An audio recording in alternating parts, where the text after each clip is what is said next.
Selamat pagi, salam sejahtera yang terhormat Bu Mary selaku Guru Bahasa Indonesia. Puji syukur saya panjatkan kepada Tuhan Yang Maha Esa karena telah melimpahkan karunia sehingga saya bisa berbicara di depan Ibu secara tidak langsung. Pada kesempatan kali ini, saya akan berbicara tentang giat belajar di masa pandemi. Pandemi COVID-19 ini membawa perubahan baru dalam gaya hidup, yang dimana aktivitas yang biasa dilakukan di luar rumah menjadi harus dilaksanakan di dalam rumah. Dunia pendidikan merupakan salah satu sektor yang terdampak akibat pandemi COVID-19 ini. Akibatnya, para siswa mulai belajar di rumah secara daring atau online. Dan tentunya ini memunculkan kesusahan dari segala pihak, yaitu murid, guru, dan karyawan. Karena para murid akan kesusahan untuk menerima ilmu dengan baik, para guru akan kesusahan untuk memberi materi dengan baik, dan karyawan akan kesusahan untuk memberikan kontribusi terhadap kegiatan sekolah. Kegiatan belajar dari rumah tentunya menjadi tantangan untuk orang tua dan anak, dikarenakan akan terjadi perubahan yang drastis dari kegiatan belajar di sekolah menjadi kegiatan belajar di rumah. Dalam kegiatan belajar di rumah ini akan memunculkan pro dan kontra bagi para murid. Beberapa murid merasa senang dikarenakan belajar di rumah bisa menjadi lebih santai.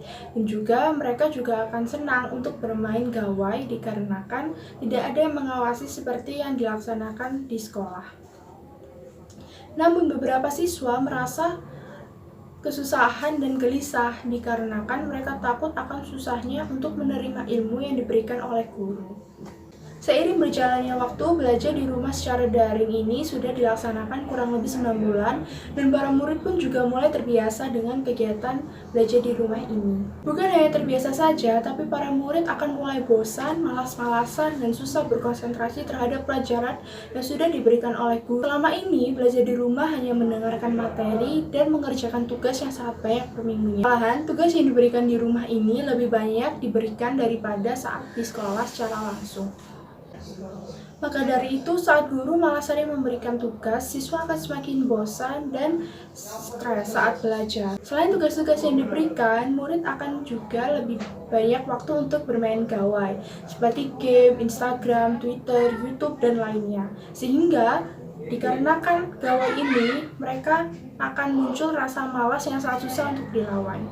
Para murid pun mulai lalai dalam melaksanakan kewajibannya sebagai murid, yang dimana mereka harus memahami materi dengan baik, melainkan mereka hanya menerima atau menyalin jawaban dari teman atau internet tanpa memahaminya. Rupanya, para murid akan mulai bergantung terhadap orang lain dan bisa-bisa semangat belajar mereka akan mulai luntur. Lalu apa jadinya negara yang berkembang ini tanpa semangat dari generasi muda? Apakah dengan mudahnya negara yang berkembang ini menjadi negara yang maju? Tentu saja itu akan susah, karena negara ini membutuhkan jiwa-jiwa muda untuk membangun segala sektor di Indonesia, dan juga suatu saat akan menjadi saingan yang berat untuk negara-negara maju yang semakin berkembang pesat. Jika mulai dari sekarang para murid hanya bergantung terhadap situasi dan orang lain, kapankah negara ini bisa berubah? Kapankah itu? Nah, di waktu-waktu seperti inilah pentingnya peran dari orang tua dan guru untuk membangun karakter anak menjadi lebih baik. Tidak hanya peran orang tua dan guru, peran anak juga harus berkontribusi besar supaya kita semakin menumbuhkan rasa semangat giat belajar kita menjadi lebih baik. Yaitu misalnya, tugas apa yang lebih mudah dahulu untuk dikerjakan supaya bisa merasakan pekerjaan rumah semakin berkurang dan tidak mudah terbosankan. Tidak hanya itu, agar lebih semangat dalam belajar, kita juga bisa mendengarkan lagu supaya menumbuhkan semangat kita dan juga bisa memberikan warna pada catatan atau buku tugas kita supaya lebih menarik dan tidak membosankan.